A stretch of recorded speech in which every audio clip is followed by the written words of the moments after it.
Hi hi hi అందరూ ఎలా ఉన్నారు? చూడండి, మీ ఇంట్లో మీరు పండగకి ఏం చేస్తారు? మా ఇంట్లో అయితే నేను పండగకి పోలేలు చేస్తానండి. చూడండి, నేను చాలా చిన్నగా చేస్తాను. నా చిట్టి పోలే చూస్తున్నారా ఎలా ఉందో?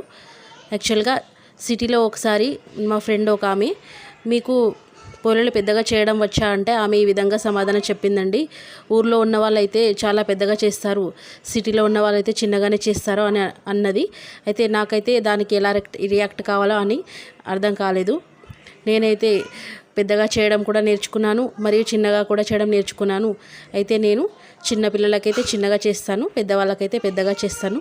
మా ఇంట్లో అయితే ఇద్దరు చిన్న పిల్లలు ఉన్నారు, వాళ్ళ కోసం అయితే ఈ చిట్టి పోలలు నేను చేస్తున్నానండి. చూడండి, మీకు దీన్ని చూస్తుంటే తినాలనిపిస్తుందా?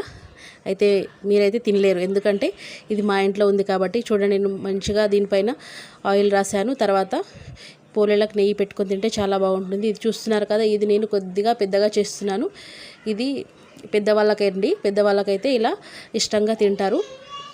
నాకైతే చిన్నగానే తినాలనిపిస్తుంది, కొందరికైతే పెద్దగా కావాలనిపిస్తుంది. చూడండి, దీని తర్వాత నేను దోశ ప్యాన్ పైన వేసాను. దోశ ప్యాన్ అయితే మనకి పోలేలు చేసుకోవడానికి చాలా నీట్గా వస్తాయండి, ఎక్కువ మాడకుండా ఉంటాయి పోలేలు. చూడండి, ఈ విధంగా తర్వాత ప్లేట్లో వేసుకొని టేస్టీ పోలేలు రెడీ అవుతాయి. మీరు ఎలా తింటారో? నేనైతే పాలు, చక్కెర మరియు నెయ్యి వేసుకొని, కర్రీ అయితే కంపల్సరీ ఉండాలి, కంపల్సరీ కర్రీ వేసుకొని తింటామండి మా ఇంట్లో అయితే. చూడండి, చూస్తుంటేనే చాలా క్రిస్పీగా మరియు టేస్టీగా అనిపిస్తున్నాయి. ఇవి ఎల్లో కలర్ రావడానికి నేను కొద్దిగా పసుపు యాడ్ చేశానండి. మీరు కూడా ఈ టిప్ పాటించండి. Bye bye.